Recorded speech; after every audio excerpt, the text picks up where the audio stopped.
Default की वजह से वहाँ पे जो हमारा वीडियो था वो आधे देर के बाद, जो ड्यूरेशन था 10 मिनट्स के बाद जो वीडियो था हमारा वो खराब हो चुका है। ठीक है, तो इस वजह से आज इस चैप्टर को हम फिर से शुरू करेंगे। पिछले क्लास में जो मैंने कवर किया था वो वीडियो कुछ 10 मिनट्स का था जिसमें बेसिक्स था, तो उस पार्ट को हम थोड़ा जल्दी जल्दी कवर करेंगे। ठीक है, तो सबसे पहले शुरू करते हैं acid basis and salt chapter से।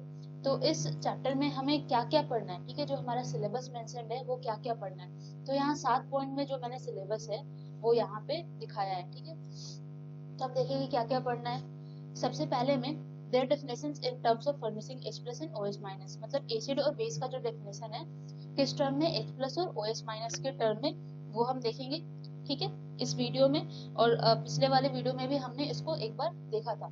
ठीक है, फिर उनके जनरल प्रॉपर्टीज को देखेंगे, उनके कुछ एग्जांपल यानी एसिड और बेसिस के कुछ एग्जांपल देखेंगे और इनके यूजेस देखेंगे। ठीक है, इसके बाद हम देखने वाले हैं कॉन्सेप्ट ऑफ पीएच। ठीक है, जो पीएच स्केल का कॉन्सेप्ट होता है उसके बारे में हम पढ़ेंगे, बट जो लॉगरिथम वाले डेफिनेशन है, ठीक है, उसको हमें नहीं पढ़ना है, वो रिक्वायर्ड नहीं है। इसके बाद 4th पॉइंट पे हम लोग पढ़ने वाले इंपॉर्टेंस ऑफ पीएच, ठीक है, इन एवरीडे लाइफ। और 5th पॉइंट में preparation and use of sodium hydroxide. ठीक है, और हाइड्रोक्साइड के बाद bleaching powder, baking soda, washing soda, plaster of Paris.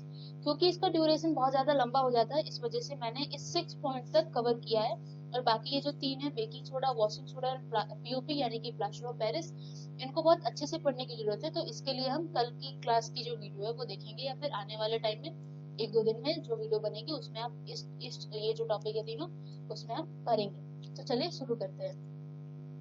सबसे पहले हम शुरू करते हैं एसिड के डेफिनेशन से। ठीक है, इनका जो डेफिनेशन होगा वो हम H प्लस और OH माइनस आयन के टर्म में पढ़ने वाले हैं। ठीक है, तो हम देखते हैं कि एसिड्स, वाटर एसिड्स, एसिड क्या होते हैं। ठीक है, जो एसिड होते हैं वो खट्टे होते हैं टेस्ट में। ठीक है, are sour in taste, turn blue litmus red, ये क्या करते हैं, ये ब्लू लिटमस को रेड में बदल देते हैं। कल की क्लास में जो जिन लोगों ने ये जो स्टार्टिंग का जो 7-8 स्लाइड है वो पढ़ा है, वो आप स्किप करेंगे या वीडियो को आगे कर लेंगे। ठीक है, जो एसिड है वो क्या होते हैं, टेस्ट में खट्टे होते हैं, और ये क्या करते हैं, ये ब्लू लिटमस को रेड कर देते हैं। क्या करते हैं, एक लिटमस पेपर आता है जिसको ये ब्लू को रेड कर देते हैं। ठीक है, एसिड जब हम उस पे कोई सपोज एक लिटमस पेपर है, ठीक है, ये हमारा लिटमस पेपर है, इसमें हम एक ड्रॉप ऑफ एसिड डालते हैं, इफ सपोज ये ब्लू कलर का है, ठीक है, तो वो उसे रेड कलर में चेंज कर देगा।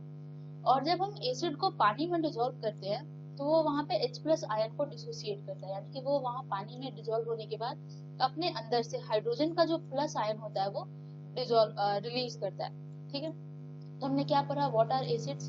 तो जो एसिड होते हैं वो सावर इन टेस्ट होते हैं, खट्टे होते हैं टेस्ट में। ठीक है, ये ब्लू लिटमस को रेड में चेंज कर देते हैं, और फिर हम क्या देखते हैं कि ये जब पानी में डिसॉल्व होते हैं तो ये H प्लस आयन जो है वो लिबरेट करते हैं, यानी कि रिलीज करते हैं। कुछ एग्जाम्पल जो है एसिड का हम देखेंगे। ठीक है, यहाँ पे हम देखते हैं एग्जाम्पल में सल्फ्यूरिक एसिड जिसका फॉर्मूला होता है H2SO4। ठीक है, फिर हम देखेंगे एसिटिक एसिड जिसका फॉर्मूला होता है CH3COOH, नाइट्रिक एसिड जिसका फॉर्मूला होता है HNO3। ठीक है, फिर से एक बार सल्फ्यूरिक एसिड, एसिटिक एसिड और नाइट्रिक एसिड। ठीक है, तो ये हुआ हमारा एसिड का डेफिनेशन। इसके बाद हम देखते हैं कि प्रॉपर्टीज ऑफ एसिड। ठीक है, एसिड के जो प्रॉपर्टीज होते हैं वो क्या होते हैं, क्या क्या प्रॉपर्टीज जो है वो एसिड शो करता है। तो मैक्सिमम जो इसमें आपको पॉइंट मिलेंगे वो आपको डेफिनेशन से ही पॉइंट मिलेंगे। जैसे जो एसिड होता है, हमने क्या पढ़ा, एक मिनट यहाँ पे मैं इंक चेंज कर लूं।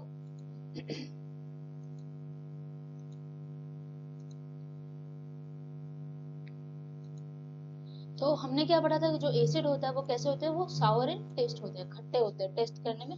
ठीक है, जैसे हम नींबू खाते हैं। ठीक है, फिर ये क्या करते हैं, ये ब्लू लिटमस को रेड में चेंज कर देते हैं। फिर जब हम एसिड का सॉल्यूशन बनाते हैं, ठीक है, तो एसिड का जो सॉल्यूशन होता है वो क्या करता है, वो इलेक्ट्रिसिटी कंडक्ट करता है अपने अंदर से। क्या करता है, इलेक्ट्रिसिटी को कंडक्ट करता है। मतलब कोई एसिड है, ठीक है, अगर हम उसे एक ग्लास ऑफ वाटर में डिसॉल्व कर देते हैं, अगर वो डिसॉल्व होने लायक है तो, ठीक है, और जब हम इसमें से कोई बैटरी और ये प्लग वगैरह लगाते हैं, उससे रिलेटेड कुछ बल्ब वगैरह लगाते हैं, तो वो वहां पे बल्ब जलेगी।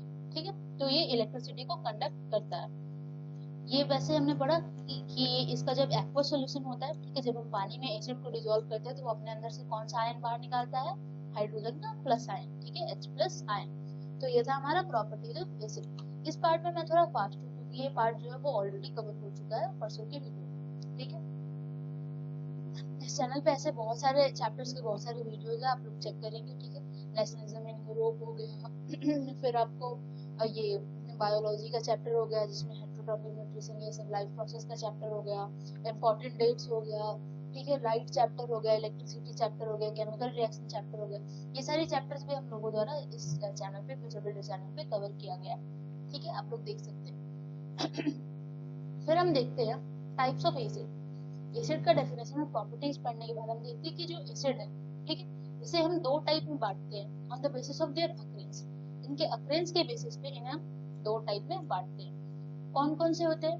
नेचुरल एसिड और कौन से होते हैं? मिनरल एसिड, ठीक है। हम जब नेचुरल एसिड को देखते हैं तो नेचुरल एसिड क्या होता है सबसे पहले हम देखते हैं। Acid which are obtained from natural source are called natural acids और ऑर्गेनिक एसिड्स।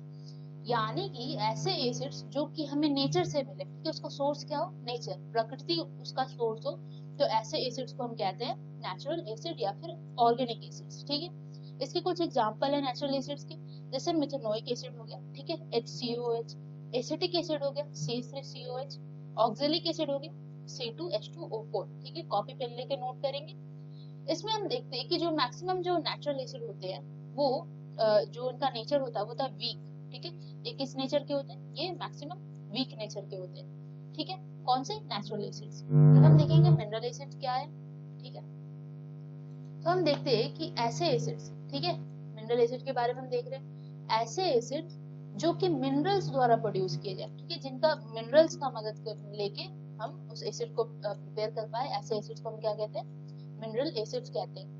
एग्जांपल में हम इसे इनऑर्गेनिक एसिड्स कहते हैं, ठीक है। हम जो नेचुरल एसिड था उसको क्या कहते थे? Organic acid. और जो मिनरल एसिड है जो कहीं ना कहीं मैनमेड एसिड होता है या फिर सिंथेटिक एसिड होता है या फिर मिनरल से पाया जाता है या फिर उनसे बनाया जाता है, तो ऐसे एसिड को हम क्या कहते हैं? इनऑर्गेनिक एसिड्स, ठीक है।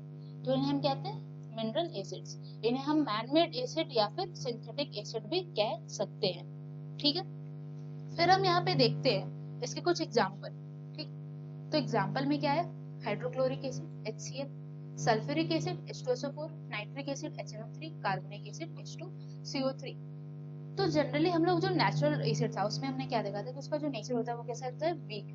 बट जो हमारा मिनरल एसिड होता है इसका जो नेचर होता है वो क्या होता है? ये क्या होता है? स्ट्रॉन्ग। ये कैसे एसिड होते हैं? स्ट्रॉन्ग एसिड्स होते हैं। Example HCl, H2SO4, sulphuric acid, nitric acid HNO3, carbonic acid H2CO3। आप इस एग्जाम्पल को भी याद कर लेंगे, ठीक है। इसके बाद हमने देखा था कि कुछ और हम देख रहे हैं यहाँ पर कुछ एसिड और उनके सोर्स, यानी कि कुछ पर्टिकुलर एसिड्स है जो किस चीज में, यानी कि हम किस चीज का भोजन ले या फिर क्या चीज यूज करें तो हमें वो पर्टिकुलर एसिड मिले। जैसे जब हम विनेगर का इस्तेमाल करते हैं, ठीक है, जब हम विनेगर डालते हैं खाने में तो उस समय में मिलता है एसिटिक एसिड। जब हम गुआवा या फिर अमला खाते हैं तो वहां पे हमें मिलता है एस्कॉर्बिक एसिड, ठीक है। जब हम लेमन यानी नींबू, ऑरेंज या फिर अदर सिट्रस फ्रूट यानी खट्टे फ्रूट्स खाते हैं तो वहां पे हमें मिलता है सिट्रिक एसिड।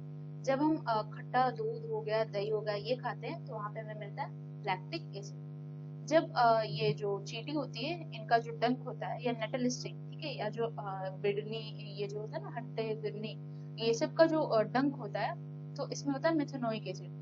इस वजह से क्या होता है कि जब हमें किसी भी हनी बी या इस द्वारा काट लिया जाता है तो हम वहाँ पे क्या लगाते हैं? प्याज लगाते हैं। तो प्याज जो होता है वो हमारा बेस की तरह वहाँ पे काम करता है, ठीक है। फिर हम देखते हैं कि जब हम टोमेटो खाते हैं, ठीक है, तो टोमेटो में हमें क्या मिलता है? Oxalic acid. फिर हम जब हम इमली का इस्तेमाल करते हैं, ठीक है, तो वहां पे हमें कौन सा एसिड मिलता है? वहां पे हमें मिलता है टार्टरिक एसिड, ठीक है। फिर हम देखते हैं कि जो एसिड का टाइप्स था वो दो टाइप बेसिस ऑफ अकरेंस, मतलब वो नेचर में कैसे अकर कर रहा है उस टाइप पे हमने क्या पढ़ा था? हमने पढ़ा था कि वो दो टाइप के होते हैं, कौन कौन से? नेचुरल और मिनरल्स, ठीक है। अब हम यहाँ पे देखते हैं कि स्ट्रॉन्ग एसिड, ठीक है। अब हमारा जो स्ट्रेंथ के बेसिस पे, हम किस बेसिस पे देख रहे हैं? अब हम स्ट्रेंथ के बेसिस पे देख रहे हैं। तो स्ट्रेंथ के बेसिस पे एसिड को दो टाइप में बांटा जाता है, ठीक है। कौन कौन से? स्ट्रॉन्ग एसिड और वीक एसिड। अब हम देखते हैं स्ट्रॉन्ग एसिड। स्ट्रॉन्ग एसिड होता क्या है? An acid which is completely ionized in water and produces H+ is called strong acid। यानी कि सपोज हमने कोई एक एसिड A लिया, ठीक है, या A1 कोई एक एसिड लिया, इसको जब हम पानी में डिसॉल्व करते हैं, इस A1 को जब हम इस पानी में डिसॉल्व करते हैं तो ये पानी में जाने के बाद सपोज ये कंप्लीटली आयंस में टूट जाए, मींस ऐसे कंपाउंड में टूट जाए जिसके ऊपर प्लस या माइनस चार्ज हो। कौन सा चार्ज? प्लस या माइनस चार्ज हो। ये कंप्लीटली आयंस में बदल जाए, ठीक है, आयोनाइज्ड हो जाए या हम कह सकते हैं, और ये अपने अंदर से बहुत ज्यादा अमाउंट में क्या निकाले, H+ आयन, क्या निकाले, हाइड्रोजन का H+ आयन। तो उस केस में हम कहते हैं कि ये काफी स्ट्रॉन्ग एसिड्स है। For example hydrochloric acid HCl, ठीक है, सल्फ्यूरिक एसिड H2SO4 और नाइट्रिक एसिड HNO3। क्या देखेंगे आप, फॉर्मूला इसका याद कर सकते हैं, हाइड्रोक्लोरिक एसिड HCl, ठीक है, sulphuric acid H2SO4, nitric acid HNO3, ठीक है। फिर हम देखते हैं कि वीक बेस क्या होता है, वीक एसिड क्या होता है, ठीक है। तो एक जो एसिड है, सपोज एक एसिड है A2 पर्टिकुलर एसिड, सपोज इसको जब हमने पानी में डिसॉल्व किया तो ये काफी कम मात्रा में आयनाइज हुआ, यानी कि इसमें से कुछ ही आयंस निकले जिसपे प्लस या माइनस चार्ज हो, ठीक है, बिल्कुल कम आयंस निकले, ये कंप्लीटली आयनाइज नहीं हो पाया और इसका कुछ हिस्सा, मान लो कि A- कुछ हिस्सा है वो इस लिक्विड सॉल्यूशन में कहीं ना कहीं रह गया और कुछ आयंस में टूटा, और ये अपने अंदर से काफी कम हाइड्रोजन निकाले, ठीक है, H+ आयन काफी कम निकाले। तो ऐसे एसिड्स को हम कहते हैं वीक एसिड्स, ठीक है, ऐसे एसिड्स को हम क्या कहते हैं, हम कहते हैं वीक एसिड्स, जो कि पार्शियली आयनाइज हो पाए और small amount of hydrogen ion को लिबरेट करे जब ये पानी में जाए। एग्जांपल में क्या क्या आएगा वीक एसिड के, तो एसिटिक एसिड जैसे कि CH3COOH, कार्बनिक एसिड जिसका फॉर्मूला होता है H2CO3। यहाँ पे एक फैक्ट की बात है, बट उसके पहले हम इसे इरेज करेंगे।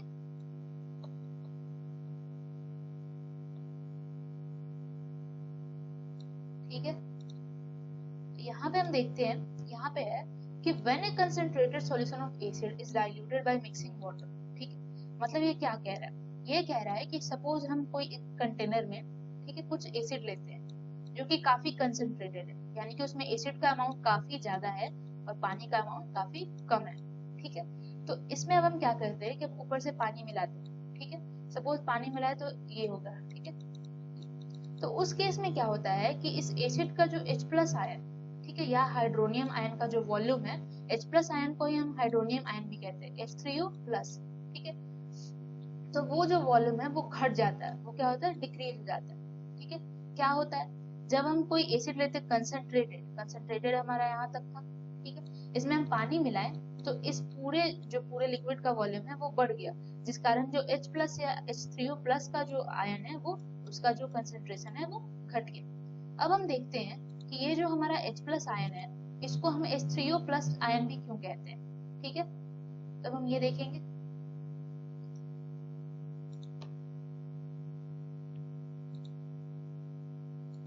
तो देखिए होता है क्या एक्चुअली कि जब जो पानी है H2O, ठीक है, तो जब ये आयंस में टूटता है, ठीक है, तो ये जब आयंस में टूटता है तो ये आयंस में H+ और OH- आयन के तौर पे टूटता है, ठीक है। तो ये एक्चुअली क्या होता है कि ये जो H+ आयन होता है ये काफी अनस्टेबल होता है, तो ये क्या करता है कि ये H+ आयन फिर से जो अदर मॉलिक्यूल रहता है पानी का, ठीक है, इसके साथ मिल जाता है H2O के साथ और बनाता है H3O+ आयन, जिसे हम कहते हैं हाइड्रोनियम आयन। आई होप आपको क्लियर हो रहा होगा। ये जो H2O है वो टूट गया H+ और OH- आयन में, और ये H+ काफी अनस्टेबल होता है जिस वजह से ये अदर पानी, मतलब जो पानी का मॉलिक्यूल है उसमें एक मॉलिक्यूल तो होगा नहीं, बहुत सारा मॉलिक्यूल होगा ऐसे कनेक्टेड, H2O फिर H2O, ठीक है, इस तरीके से बहुत सारा मॉलिक्यूल होगा, तो उसमें से एक मॉलिक्यूल के साथ वो रिएक्ट करता है और रिएक्ट करने के बाद हाइड्रोनियम आयन बनाता है H3O+, ठीक है। अब यहाँ पे जो हमारा एसिड है इसका डेफिनेशन और इसका यूज खत्म होता है, ठीक है। अब यहाँ पे हम देखते हैं बेसिस। अब बेसिस क्या होते हैं, यहाँ से एक्चुअली जो पिछला वीडियो था वो यहाँ से गड़बड़ हुआ था, तो हम यहाँ से अब ध्यान से आराम से पढ़ेंगे बेसिस क्या होते हैं और कैसे होते हैं टेस्ट में। तो बेसिस बिटर होते हैं, बिटर यानी कड़वे, कैसे, कड़वे। बेसिस जो होते हैं वो टेस्ट में कड़वे होते हैं और इन्हें जब आप टच करोगे तो ये ऐसे टच देंगे जैसे कि आप किसी साबुन को छू रहे हो, तो वो कैसे टच हो गया, ये कैसे टच देते हैं, ये देते हैं सोपी टच, ठीक है। अब जो एसिड था वो क्या कर रहा था, एक जो लिटमस पेपर था उसे ब्लू टू रेड कर रहा था, ठीक है। जब हम ब्लू लिटमस पेपर पे एसिड ड्रॉप डाल रहे थे तो वो उसे रेड में कन्वर्ट कर दे रहा था, पर जो हमारा बेस है वो क्या करेगा, वो रेड लिटमस को, यानी कि रेड कलर के लिटमस को जब हम इस पे बेस का ड्रॉप डालेंगे तो वो किस में चेंज कर देगा, वो चेंज कर देगा ब्लू में। ये आपको याद करना बहुत जरूरी है। इसके बाद जब हम किसी भी बेस को पानी में डालते हैं, ठीक है, सपोज ये पानी, इसमें हम किसी बेस का जो ड्रॉप है वो डाल रहे हैं, तो ये किस आयन में टूटता है, जो एसिड था हमारा वो तो टूट के H+ आयन देता था, पर ये जो है बेस, ये कौन सा आयन देगा, तो ये देता है OH माइनस आयन। ठीक है, कौन सा आयन देता है, हाइड्रोक्साइड आयन देता है OH माइनस आयन। इसे हम क्या कहते हैं, OH माइनस को इसे हम कहते हैं हाइड्रोक्साइड। कुछ जो बेसिस के एग्जांपल है जैसे सोडियम हाइड्रोक्साइड। ठीक है, सोडियम हाइड्रोक्साइड को हम कहते हैं, और कॉस्टिक सोडा, उसका जो फॉर्मूला होता है वो होता है NaOH। फिर हम देखते हैं बेस में कैल्शियम हाइड्रोक्साइड CaOH का होल ट्वाइस। ये जो है वो बहुत इंपॉर्टेंट है, ये हर जगह क्वेश्चन में आता है और बहुत जगह हमें इसका रिएक्शन में पढ़ना है, जैसे कि ब्लीचिंग पाउडर वगैरह।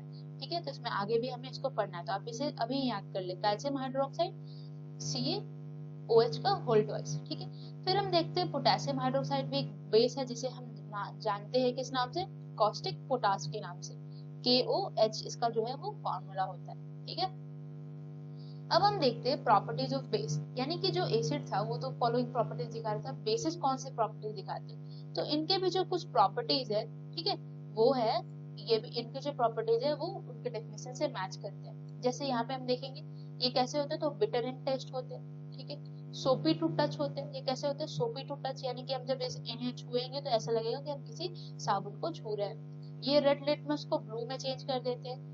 जैसे एसिड जो था हमारा वो इलेक्ट्रिसिटी कंडक्ट कर रहा था, तो इस केस में जो बेस भी है, जब हम इसका सॉल्यूशन बनाएंगे पानी के साथ, तो ये भी हमारा इलेक्ट्रिसिटी को जो है वो कंडक्ट करेगा। ठीक है, जब ये पानी में जाता है तो कौन सा आयन रिलीज करता है, हाइड्रोक्साइड आयन। तो सिमिलरली बिल्कुल इसका जो ये था, जो डेफिनेशन था उसी जैसा है बिल्कुल इसका है। ठीक है, ठीक है, अब हम देखते हैं टाइप्स ऑफ बेसिस। ठीक है, तो बेसिस जो है, ठीक है,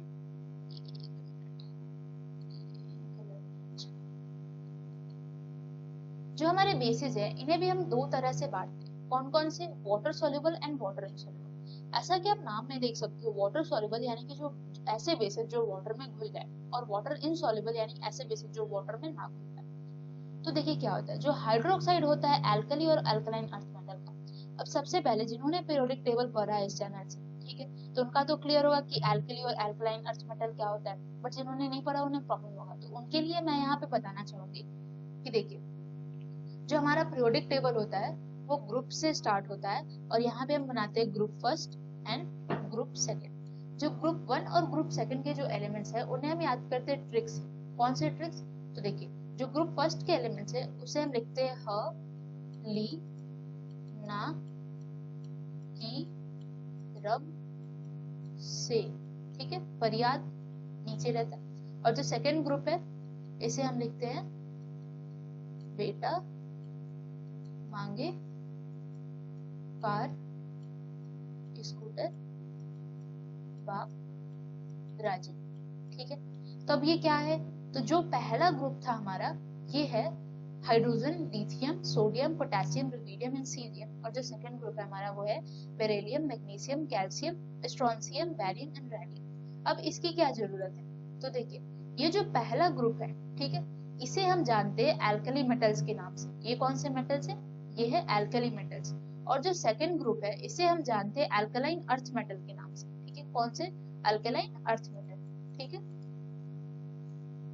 अब हम देखते हैं कि जब हम ये इनके जो हाइड्रोक्साइड होते हैं, यानी ग्रुप फर्स्ट और ग्रुप सेकंड का जो कंपाउंड होता है हाइड्रोक्साइड यानी कि OH के साथ, जैसे कुछ एग्जांपल, NaOH, सपोज यहाँ से मैंने सोडियम उठाया, ठीक है, तो क्या हुआ, NaOH, ठीक, या MgOH। ठीक है, तो इस तरीके के जो ये बेसिस होते हैं, ये क्या होता है, ये बेसिस होते हैं, और ये बेसिस पानी में सॉल्युबल होते हैं। तो यहाँ पे यही चीज बताया गया है कि जो हाइड्रोक्साइड होता है एल्कली का और अल्कलाइन अर्थ मेटल का, वो पानी में सॉल्युबल होते हैं। इस वजह से हम इन्हें एल्कली के नाम से भी जानते हैं। ये जो हाइड्रोक्साइड है इन्हें हम किस नाम से जानते हैं, एल्कली के भी नाम से, क्योंकि ये दोनों जो है वो एल्कली और अल्कलाइन अर्थ मेटल से पाए जा रहा है। ये जो ग्रुप फर्स्ट है इसका नाम कहीं ना कहीं एल्कली इसलिए भी है क्योंकि ये एक बेस है, और अल्कलाइन अर्थ मेटल इसलिए क्योंकि ये बेस होने के साथ साथ अर्थ में पाया जाता है। ठीक है, हम एग्जांपल में देख ले यहाँ पे सोडियम हाइड्रोक्साइड यानी कि NaOH, मैग्नीशियम हाइड्रोक्साइड यानी कि MgOH, कैल्शियम हाइड्रोक्साइड यानी कि CaOH एंड ऑल। ठीक है, अब हम देखते हैं alkali is considered as a strong base. जो एल्कली है उसे हम स्ट्रॉन्ग बेस के तौर पे जानते हैं। ये कैसे होते हैं, ये स्ट्रॉन्ग बेस होते हैं। ठीक है,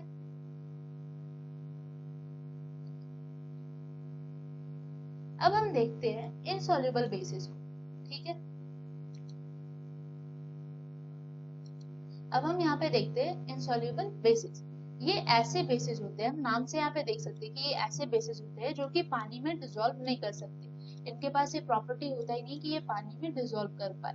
तो जो इनसॉल्युबल बेसिस होते हैं, जैसे वीक बेस होते हैं जैसे कैल्शियम कार्बोनेट, और ये जो बेसिस होते हैं जो इनसॉल्युबल, जैसे इनसॉल्युबल बेसिस में क्या आता है, कैल्शियम कार्बोनेट, और ये वीक बेसिस होते हैं। यानी हम ऐसा मतलब ऐसा माना जाता है या ऐसा एक्सपेरिमेंटली देखा जाता है कि जो स्ट्रॉन्ग बेस होते हैं वो पानी में डिसॉल्व होते हैं, ठीक है, यानी कि वो सॉल्युबल बेसिस होते हैं। और जो इनसॉल्युबल बेसिस होते हैं वो कहीं ना कहीं वीक बेसिस होते हैं, जैसे कि कैल्शियम कार्बोनेट। और ये इनसॉल्युबल इस वजह से रह जाते हैं क्योंकि ये कंपाउंड जब बनाते हैं, ठीक है, किसी भी में भी मिक्स होकर जब ये कंपाउंड बनाते हैं तो ये पीपीटी फॉर्म करते हैं। पीपीटी यानी कि ये प्रेसिपिटेट कर जाते हैं, और प्रेसिपिटेट कर जाने के बाद कैल्शियम कार्बोनेट भी एग्जांपल में हम देख सकते हैं, ये भी एक सॉलिड के फॉर्म में रहता है, जिस कारण ये पानी में डिसॉल्व नहीं हो पाता।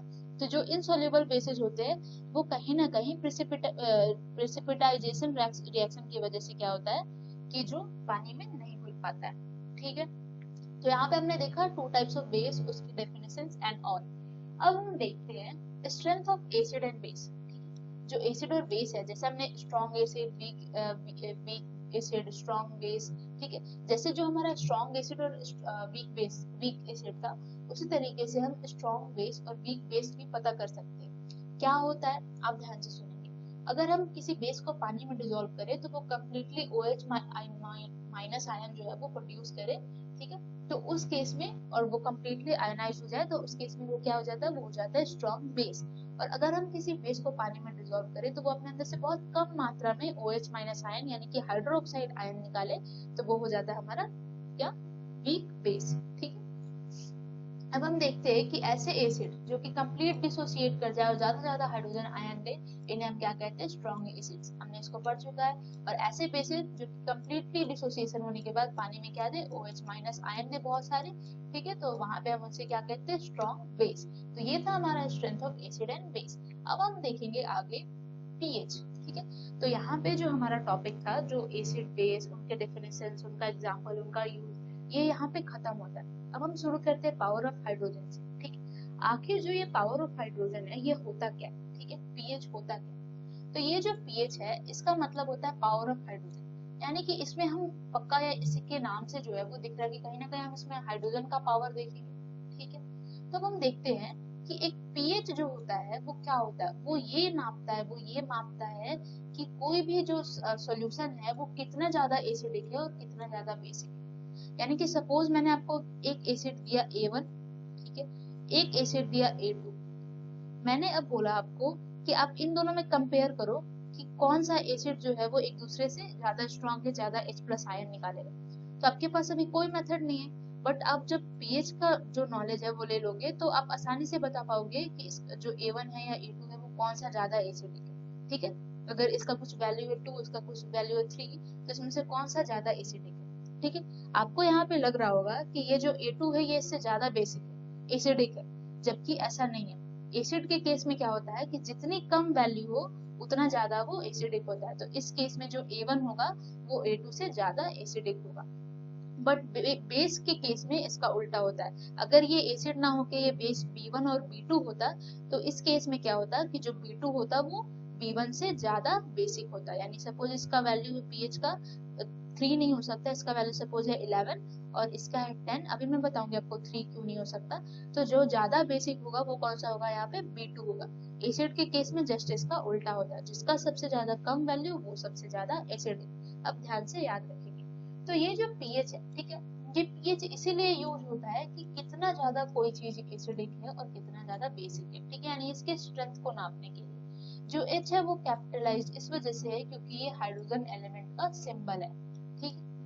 अब आप यहाँ पे एक इमेज नोटिस कर रहे हो जिसमें यहाँ पे मार्किंग है 0, यहाँ पे मार्किंग है 40, ठीक है, और यहाँ बीचों बीच इसकी मार्किंग होती है 7, ठीक है। तो ये एक स्केल है जिसको हम पीएच स्केल के नाम से भी जानते हैं। इसको 2 हिस्सों में बांटा जाता है, ठीक है। इसका जो आधा हिस्सा जो होता है लेफ्ट साइड का, उसे हम देते हैं एसिड के लिए, और जो राइट साइड का आधा हिस्सा है इसे हम देते हैं बेस के लिए, ठीक है। इसकी जो ये जो बीच वाली वैल्यू है, जहाँ पे इसे बीचों बीच बांटते हैं 0 से 14 के बीच में, तो वो आता है 7। यानी कि ये जो स्टेज होता है ये होता है न्यूट्रल के लिए। किस लिए होता है ये? न्यूट्रल के लिए। यानी ऐसा कोई सब्सटेंस जो कि ना तो एसिड हो ना तो बेस हो, वो बिल्कुल न्यूट्रल हो। ठीक है, जब हम 7 से आगे बढ़ते हैं, ठीक है, 8 9 10 11 12 13 14, तो उस केस में हमारा बेस डिसाइड होता है। इतने दूर में बेस का हम स्केलिंग करते हैं और इतने दूर में जो है वो हम एसिड का स्केलिंग करते हैं। इसके कलर्स भी कुछ अलग अलग टाइप के कलर्स होते हैं। ठीक है, इसमें क्या होता है कि जैसे जैसे हम आगे की तरफ बढ़ते हैं तो जो बेसिक नेचर है वो इंक्रीज होता है। यहाँ पे बहुत ज्यादा क्राउड हो गया, इसे मिटाना पड़ेगा, एक सेकेंड।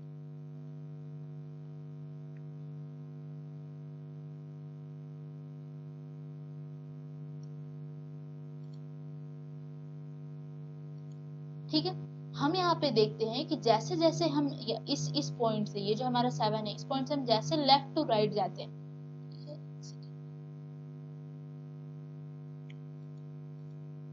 जैसे हम इसमें लेफ्ट टू राइट जाते हैं इधर की तरफ, तो जो बेसिक नेचर है वो इंक्रीज होता है। और जैसे हम इसमें इधर की तरफ आते हैं तो जो एसिडिक नेचर है वो इंक्रीज होता है। जिस कारण से क्या होता है कि सपोज यहाँ पे हमारा 6 है, यहाँ पे हमारा 5 है, यहाँ पे हमारा 3 है, तो एसिडिक नेचर क्योंकि ये इस साइड में बढ़ रहा, ठीक है, इस साइड जब हम इधर की तरफ लेफ्ट की तरफ जा रहे हैं तो ये बढ़ रहा, राइट टू लेफ्ट जब हम जा रहे हैं तो ये बढ़ रहा। तो इस केस में क्या होगा कि 3 नंबर जो होगा, 3 नंबर पे एसिडिक कैरेक्टर ज्यादा होगा कंपेयर टू 6। इसी वजह से जब हम किसी दो एसिड को कंपेयर करते हैं तो उसमें जिसका जितना कम वैल्यू उतना ज्यादा वो एसिडिक होता है, जबकि बेस में जिसका ज्यादा वैल्यू, ठीक है, अगर कोई 11 पे है और कोई 10 पे है तो 11 वाला ज्यादा बेसिक होगा, just opposite to the case of acidic. I hope मैंने अपना बेस्ट दिया यहाँ पे समझाने के लिए, आपको समझ में आया होगा। यहाँ पे आप देख सकते हो, समझ आ रहा होगा तो लाइक और सब्सक्राइब जरूर करेंगे, अपने फ्रेंड्स में भी शेयर करेंगे। ठीक है, जो न्यूट्रल सॉल्यूशन होता है उसका जो पीएच होता है वो होता है 7, यानी कि वो ना तो बेस होंगे, ठीक है, ना तो एसिड होंगे, वो क्या होंगे? न्यूट्रल। यानी उनमें जो बैलेंस है, ठीक है, जो एसिड बेस का मात्रा वो बिल्कुल इक्वली बैलेंस्ड है, वो न्यूट्रल है। अगर जो पीएच है वो लेस देन 7 होता है, ठीक है, जो पावर ऑफ हाइड्रोजन है वो 7 से कम, 7 यहाँ पे था, वो अगर 7 से कम हो जाए तो क्या होता है? उस केस में एसिडिक सॉल्यूशन होगा। हमारा सॉल्यूशन कैसा होगा? Acidic solution. और अगर किसी सॉल्यूशन का पीएच देखा जा रहा है और उसका जो पीएच है वो 7 से ज्यादा है, तो उस केस में हमारा जो सॉल्यूशन होगा वो कैसा होगा? वो हमारा हो जाएगा बेसिक सॉल्यूशन। ठीक है, फिर हम यहाँ पे देखते हैं यूनिवर्सल इंडिकेटर। ठीक है, जो यूनिवर्सल इंडिकेटर है ये 1 से 14 तक अलग अलग वैल्यूज दिखाएगा। ठीक है, अलग अलग कलर भी दिखाएगा। ठीक है, अलग अलग वैल्यूज और अलग अलग कलर दिखाएगा 1 to 14 के लिए, ताकि हम डिसाइड कर पाए कि किसका जो कौन से किस सॉल्यूशन का जो पीएच है वो कितना है उसकी कलर से।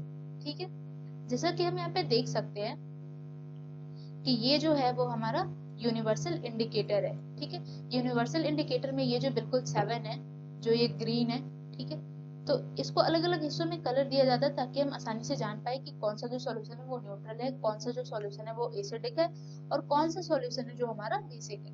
ठीक है, तो हम 7 देखते हैं, तो 7 पे क्या है? ग्रीन है। फिर हम जैसे इधर की तरफ आते हैं तो ये रेड की तरफ मूव कर रहा है। ठीक है, ये जो कलर है वो किधर मूव कर रहा है? रेड की तरफ, और ये एसिडिक। ठीक है, यहाँ पे स्लाइटली एसिडिक, फिर उससे ज्यादा, उससे ज्यादा एंड उससे ज्यादा, और यहाँ पे वेरी एसिडिक। ठीक है, और उसी तरीके से जैसे हम इधर जाते हैं लेफ्ट टू राइट, ठीक है, तो यहाँ पे हम देखते हैं यहाँ पे स्लाइटली अल्कलाइन यानी slightly basic and then more basic, और यहाँ पे सबसे ज्यादा बेसिक। ठीक है, तो ये कुछ हमारा कलर्स है। ठीक है, आप देख लीजिए, इसे हम कहते हैं यूनिवर्सल इंडिकेटर, जो कि हर सॉल्यूशन को बता पाता है कि वो कितने, उसका पीएच जो है वो कितना है, वो एसिडिक है, वो बेस है, या फिर वो न्यूट्रल है। ठीक है, इसके बाद हम देखेंगे जो हमारा टॉपिक था कि हमारे जो डेली लाइफ में पीएच का यूज है, ठीक है, इसका जो इम्पोर्टेंस है वो क्या है, जो डिफरेंट रोल है पीएच का एवरीडे लाइफ में वो क्या है। ठीक है, तो हम देखते हैं, सबसे पहली बात हम पीएच को देखेंगे अपने डाइजेस्टिव सिस्टम में। हमारा जो डाइजेस्टिव सिस्टम है, ठीक है, उसमें डाइल्यूट HCl होता है। क्या होता है? Hydrochloric acid. हाइड्रोक्लोरिक एसिड हमारे पेट के अंदर ऑलरेडी मौजूद रहता है, जो कि हमारे खाने को, ठीक है, जो कि हमारे खाना जो है उसको पचाने में हेल्प करता है। ठीक है, अगर क्या हो जाए, कभी हमारे पेट में एक्सेस एसिड हो जाए तो उस केस में क्या होता है? एसिडिटी। उस केस में हमारा क्या होता है? एसिडिटी। ठीक है। या फिर उस केस में जब एसिडिटी होता है तो वहां पे हमारा खाना पचना जो है वो कम हो जाता है। इसी केस को हम क्या कहते हैं, इनडाइजेशन हो जाना। क्या कहते हैं, इनडाइजेशन। तो उस केस में हम क्या कहते हैं कि जो एंटा एसिड्स होते हैं, ठीक है, एंटा एसिड्स को हम यूज करते हैं, यानी कि एसिड के अगेंस्ट जो बेस होगा उसको न्यूट्रल, देखिए हमारा क्या होता है ना कि एक होता है न्यूट्रलाइजेशन रिएक्शन, इसमें वो मेनली पढ़ना है नहीं उसमें सिलेबस में, बट इसका नॉलेज बहुत जरूरी है। जैसे सपोज कोई हम एक एसिड लेते हैं और बेस लेते हैं, तो ये क्या करता है, ये एक दूसरे के इफेक्ट को मार देता है और फिर ये देता है न्यूट्रलाइजेशन रिएक्शन, और फिर जो कंपाउंड प्रोड्यूस होता है वो आता है सॉल्ट में, ठीक है, क्या आता है, नमक में प्रोड्यूस होता है। तो जब हमारे पेट में एसिड ज्यादा हो जाता है तो वहां पे हम बेस जैसे कि मैग्नीशियम हाइड्रोक्साइड यानी कि MgOH का होल ट्वाइस, जिसको हम मिल्क ऑफ मैग्नीशिया नाम से भी जानते हैं, या सोडियम हाइड्रोजन कार्बोनेट जिसको हम बेकिंग सोडा भी कहते हैं, इसका हम यूज करते हैं ताकि हम जो एक्सेस एसिड है इन बेस का यूज करके उस एसिड के इफेक्ट को हम कम करते हैं और फिर हम अपने पेट को बैलेंस कर पाते हैं। क्या हुआ कि हमारा जो पेट था उसमें पहले से ऑलरेडी डाइल्यूट HCl प्रोड्यूस होता है, बट किसी कारण से अगर वो एसिड ज्यादा प्रोड्यूस होने लगे तो हमारे पेट में हो जाता है एसिडिटी। तो उस केस में जब हम इनो वगैरह जो पीते हैं या किसी भी तरीके का दवा लेते हैं तो उसमें कंटेन होता है magnesium hydroxide, sodium hydrogen carbonate वगैरह, जो कि होता है एक बेस, और ये क्या करता है कि ये उस एसिड को न्यूट्रलाइज कर देता है और वहां पे न्यूट्रलाइजेशन रिएक्शन होकर हमारे पेट को आराम मिलता है। तो ये हमारा डेली लाइफ में है कि ये पावर ऑफ हाइड्रोजन, यानी कि पेट का जितना भी पीएच है, जो एसिड लेवल जितना है वो मेंटेन रहना बहुत जरूरी है। अगर ये पीएच थोड़ा सा भी गड़बड़ हुआ तो हमारा हालत खराब हो, ठीक है। अब हम देखते हैं tooth decay caused by acids, यानी कि जो दांतों का प्रॉब्लम आता है, ठीक है, एसिड्स के द्वारा, वो कैसे आता है। तो एक्चुअली क्या होता है कि जो बैक्टीरिया हमारे माउथ में प्रेजेंट होता है, ठीक है, वो चीनी को, जब हम चीनी खाते हैं तो वो उसको एसिड में टर्न करता है, ठीक है। मैक्सिमम आपने देखा होगा कि बच्चे जब चॉकलेट खाते हैं तो उनका दांत खराब हो जाता है, क्यों होता है, तो उसका रीजन अभी आप पढ़ रहे हैं, ठीक है। जो बैक्टीरिया होता है वो हमारे माउथ में जो प्रेजेंट रहता है वो क्या करता है, उस शुगर को, जो चॉकलेट खा रहे हैं उस शुगर को एसिड में चेंज कर देता है।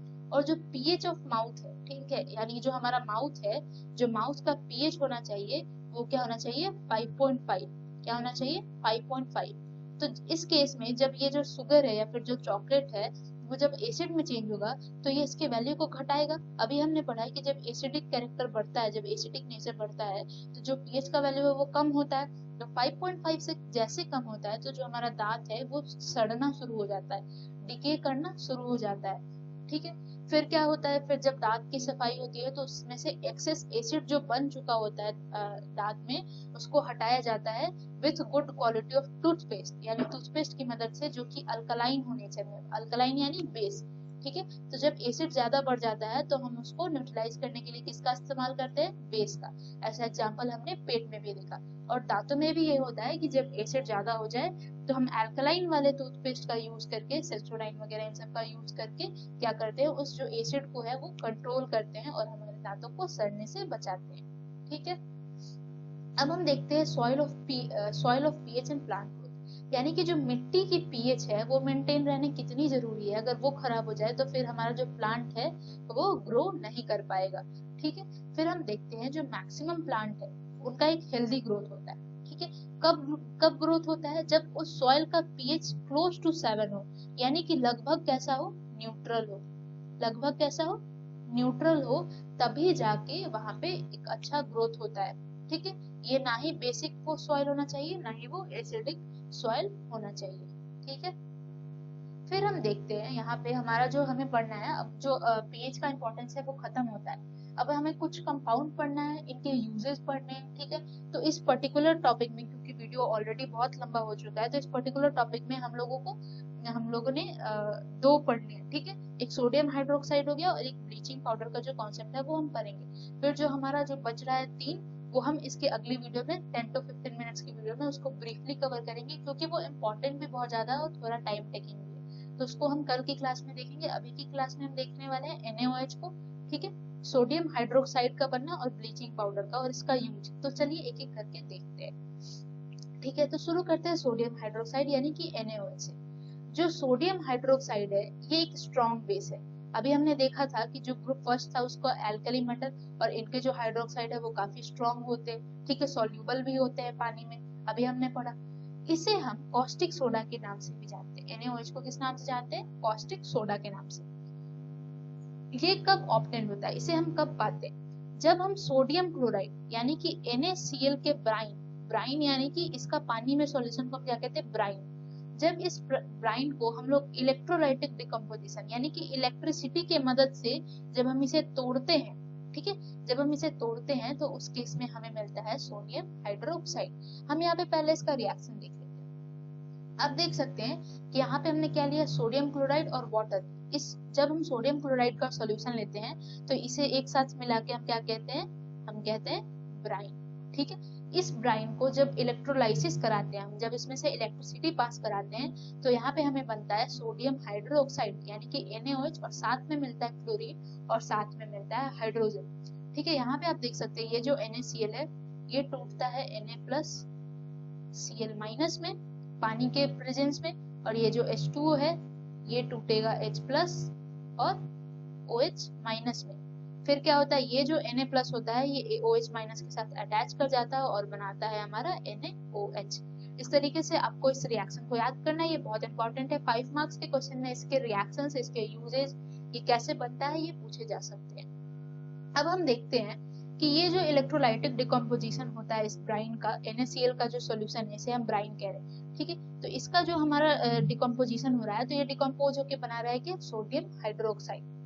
इस प्रोसेस में क्या हो रहा है कि जो क्लोरीन है वो एनोड पे पाया जाता है। अब एनोड कैथोड में बहुत बच्चे कंफ्यूज होते हैं। अभी हमें क्या देखना है? जो किसी भी पर्टिकुलर एलिमेंट पे अगर प्लस चार्ज हो, किसी भी पर्टिकुलर एलिमेंट पे अगर प्लस चार्ज हो तो उसे हम कहते हैं कटायन। ठीक है, और किसी भी पर्टिकुलर एलिमेंट पे अगर नेगेटिव चार्ज हो तो इसे हम कहते हैं अनायन। ठीक है, और कोई रॉड हो, ठीक है, मतलब जो हमारा 2 रॉड होता है इलेक्ट्रोड में, तो ये जो कटायन, ठीक है, तो इस जो रॉड के केस में अपोजिट होता है। ठीक है, हम जो नेगेटिव वाला होता है इसे यहाँ पे हम कहते हैं कैथोड। ठीक है, और जो पॉजिटिव होता है, पॉजिटिव साइन, इसे हम कहते हैं यहाँ पे एनोड। ठीक है, यानी कि जो हमारा कैटायन है इसके पास प्लस चार्ज है। ठीक है, तो ये कहाँ पे जाएगा? ठीक है, ये हमारा जाएगा कैथोड पे, नेगेटिव वाले के पास जाएगा, और जो हमारा अनायन है उस पे क्या है? नेगेटिव चार्ज है, तो वो कहाँ पे जाएगा? ये जाएगा प्लस वाले के पास।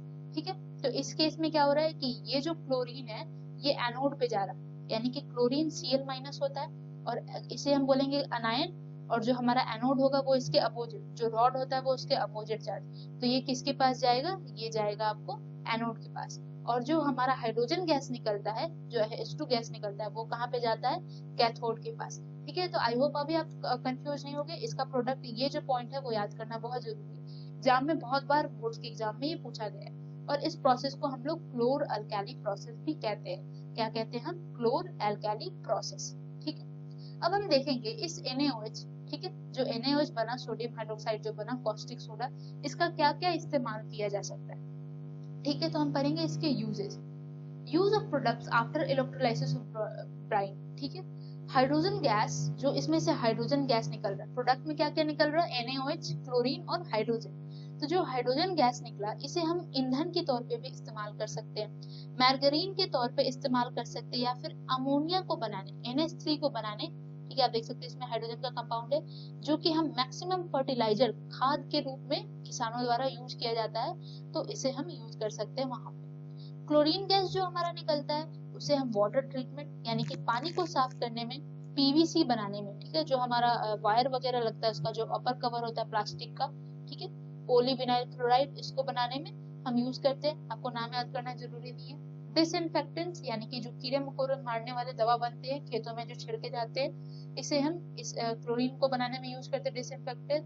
ठीक है, CFC गैस जो फ्रीजर से निकलता है इसमें यूज होता है। ठीक है, क्लोरीन का पेस्टिसाइड्स भी बनाने में यूज आते हैं, पेस्टिसाइड्स यानी पेस्टिसाइड्स को मारने के लिए। ठीक है, अब हम देखते हैं it is also use in manufacturing of bleaching powder and hydrochloric acid, यानी कि क्लोरीन की मदद से हम HCl भी बना सकते हैं, जो कि पेट में हमारे एसिड होता है, और ये एसिड नॉर्मल लाइफ में भी बहुत काम आता है।